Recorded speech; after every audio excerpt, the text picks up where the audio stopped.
Selamat datang kembali. Kali ini kita akan belajar mengenai kurva sistem suatu pemompaan. Kalau sebelumnya kita sudah membahas mengenai kurva pompa yang berisi flow rate dan head pressure pada pompa itu sendiri dengan berbagai jenis impellernya.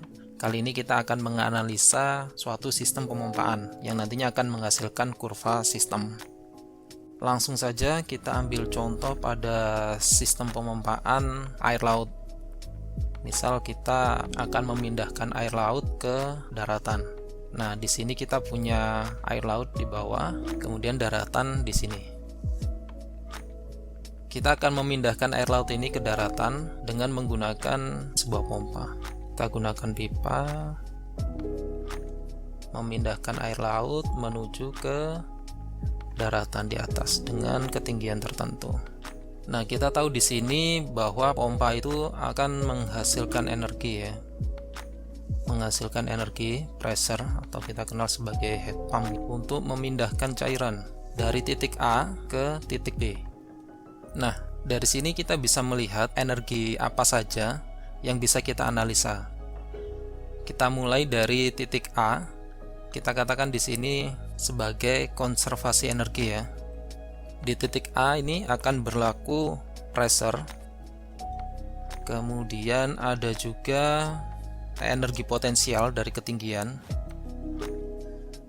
dan juga ada energi kinetik atau flow. Jadi saya ulangi, ini adalah pressure, kemudian dengan energi potensial dari ketinggian, dan juga energi kinetik. Ini yang terjadi pada titik A. Nah, untuk memindahkan fluida dari titik A ke titik B ada beberapa hal yang terjadi. Yang pertama adalah losses. Losses karena gesekan. Kita katakan di sini sebagai head loss. Tandanya adalah minus karena ada pengurangan. Kemudian ada juga head pump yang terjadi pada pompa itu sendiri. Nah, ini dua hal yang terjadi ketika kita memindahkan fluida dari titik A ke titik B. Kemudian yang terjadi di titik B sama seperti titik A tadi. Kita punya pressure dengan density fluida tertentu, kemudian sama energi potensial di titik B, headnya di B, kemudian ada energi kinetik juga. Jadi velocity di titik B kuadrat per 2 kali gravitasi. Ini adalah gravitasi ya. Jadi ini adalah energi yang berlaku di sistem kita. Kita lihat di sini untuk pressure karena kedua titik A dan B ini terekspos dengan udara luar, artinya menggunakan pressure dari atmosfer sekitar ya. Jadi bisa dikatakan tidak ada pressure di sini. Ini kita bisa eliminasi, kita anggap sebagai 0 untuk kedua titik tersebut. Kemudian head A ini adalah referensi kita untuk memindahkan fluida dengan ketinggian di titik B. Jadi ada perpindahan ketinggian di sini dari titik A ke titik B. A ini kita jadikan referensi sebagai 0 ya. Jadi ini bisa kita anggap 0 di sini.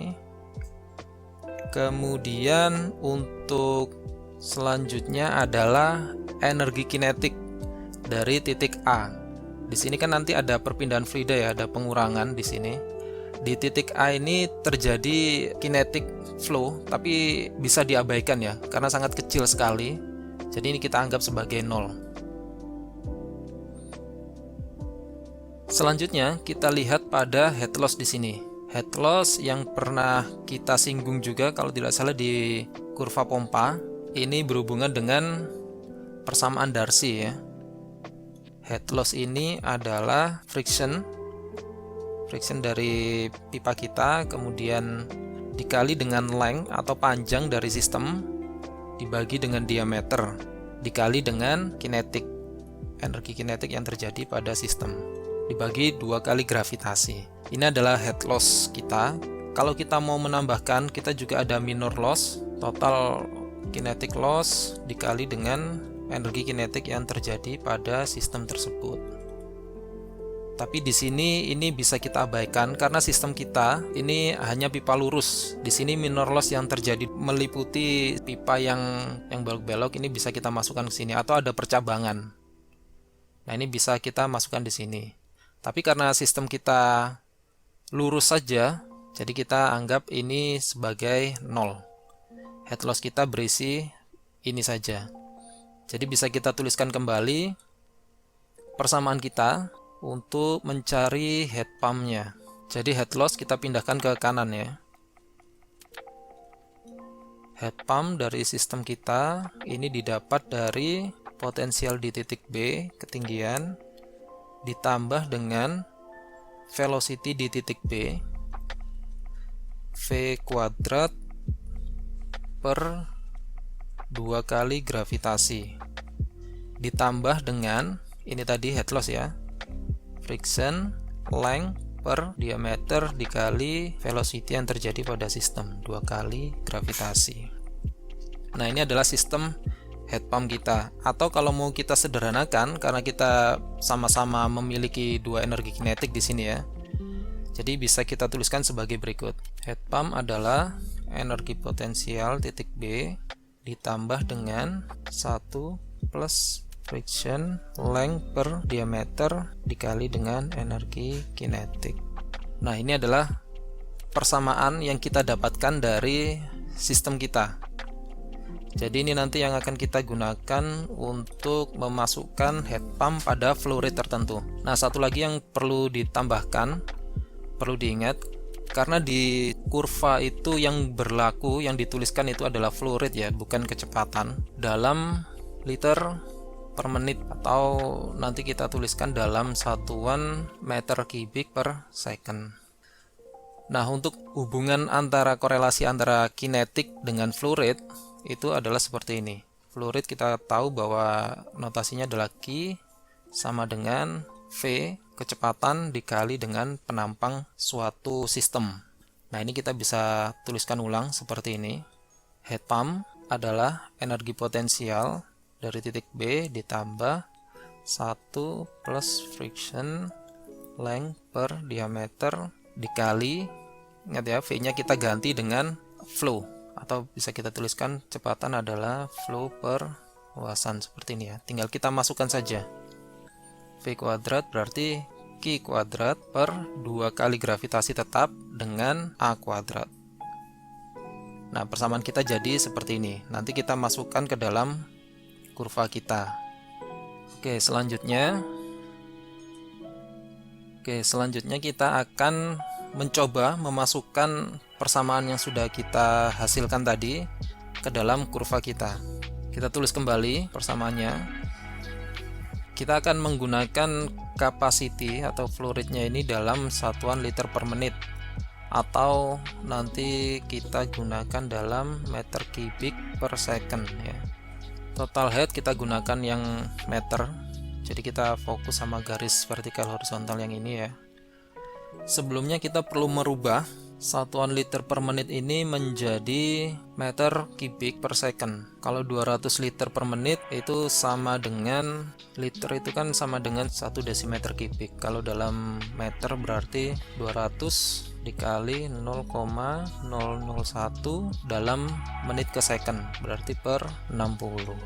Maka di 200 ini kita dapat nilainya adalah 0,003333 dan seterusnya.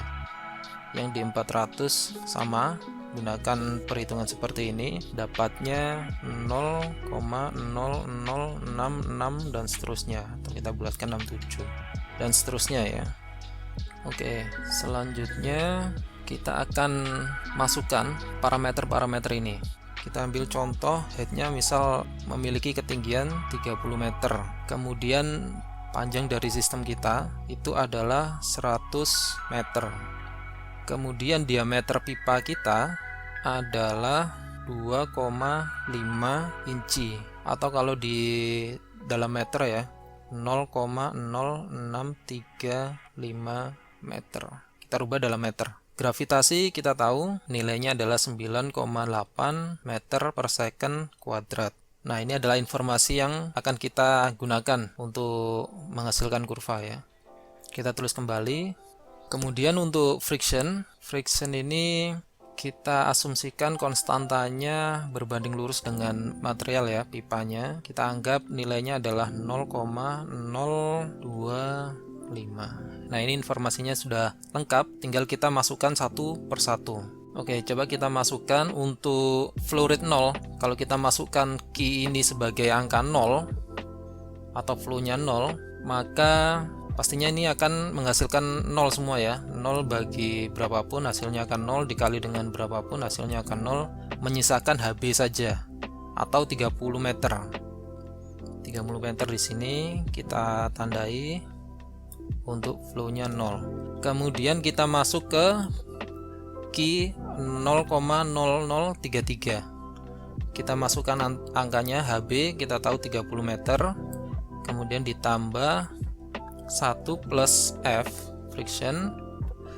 Kita tuliskan saja langsung 0,025 dikali dengan lengthnya 100 dibagi dengan diameter pipa kita dalam satuan meter semua ya, 0,0635 dikali dengan flow-nya dalam satuan meter juga yang meter kubik, berarti kita gunakan 0,0033 dibagi dengan 2 kali gravitasi 9,8.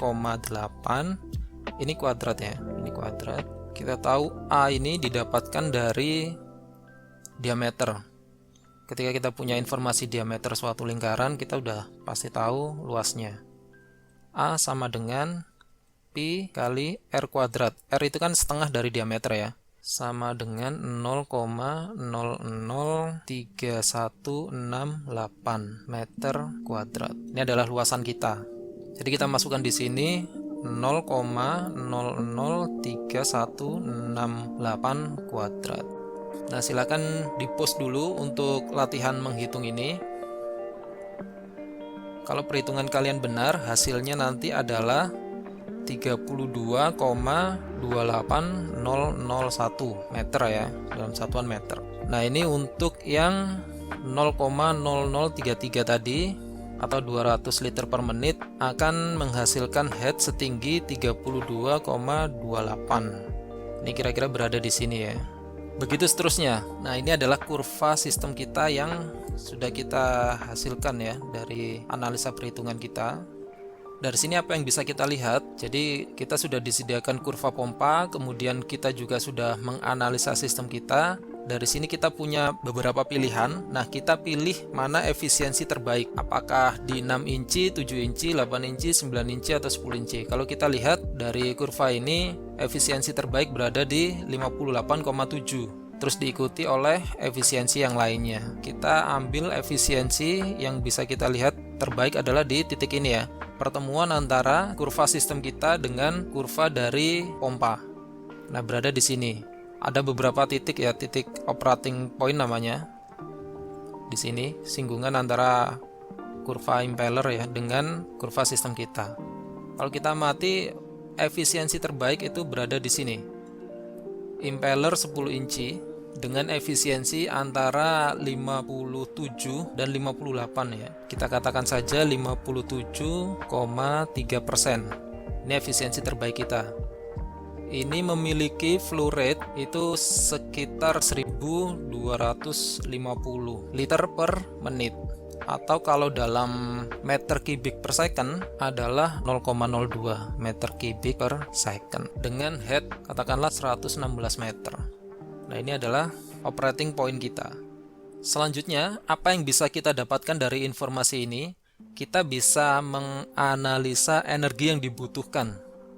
Energi yang dibutuhkan untuk mendrive atau memindahkan fluida tadi ya, memindahkan fluida dari laut ke daratan.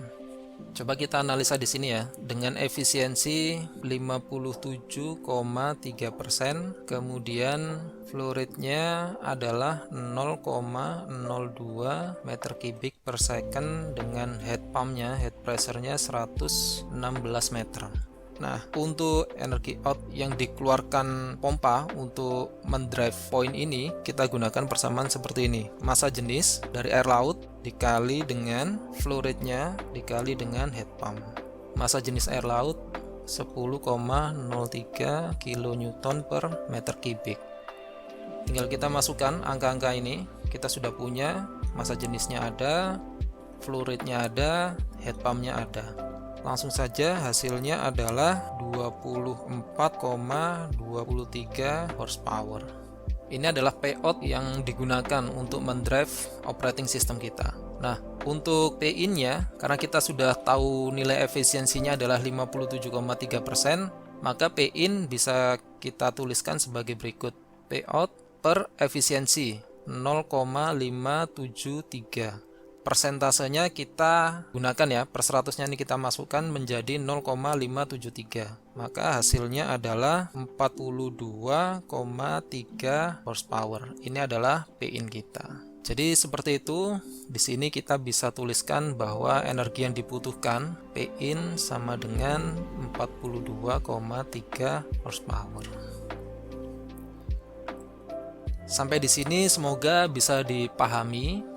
Jadi kalau kita review kembali, kita punya suatu sistem untuk memindahkan air laut ke daratan ya. Kita lakukan konservasi energi di titik A sendiri, kita punya pressure, kemudian kita punya energi potensial, kita punya energi kinetik. Nah, untuk menghasilkan perpindahan tersebut, dua hal terjadi di sini, yaitu head loss dan head pump yang terjadi pada pompa itu sendiri. Kemudian ini berbanding dengan apa yang terjadi di titik B. Antara lain pressure sama dengan yang titik A tadi, energi potensial head di titik B, dan energi kinetik. Kemudian head loss-nya kita masukkan dari persamaan Darcy ya. Friction length per diameter atau panjang per diameter dikali energi kinetik. Terus ditambah dengan minor loss. Ini kita abaikan karena di sini sistem kita hanya pipa lurus saja, tidak ada kelok-kelok dan percabangan tidak ada, maka kita nolkan. Nah, dituliskan kembali head pump adalah head B yang tersisa, kemudian energi kinetiknya di titik B ditambah dengan head loss kita pindah ke kanan, ditambahkan dengan ini friction length per diameter dikali dengan energi kinetik. Maka kita dapatkan persamaan seperti ini. Ini kita sederhanakan lagi, kemudian kita rubah nilai velocity di sini menjadi flow rate ya. Maka ini adalah persamaan utama kita. Nah, dari persamaan itu tadi tinggal kita masukkan flow rate-nya. Jangan lupa dirubah dulu dalam satuan meter kubik per second. Kemudian kita masukkan parameter-parameter yang dibutuhkan. Ini adalah sebagai contoh. Dari sini akan menghasilkan head pump baru ya dari sistem kita. Seperti ini yang warna merah. Kemudian kita pilih yang paling tinggi efisiensinya. Di sini 57,3, kurang lebih berada di titik itu. Dari informasi ini kita dapat headnya 116 dan flow rate-nya 0,02 meter kubik per second. Dari informasi ini kita dapat menganalisa juga energi yang dibutuhkan oleh sistem kita. Berakhir pada 42,3 HP. Nah, cukup sekian materi kita kali ini. Sampai jumpa di materi selanjutnya.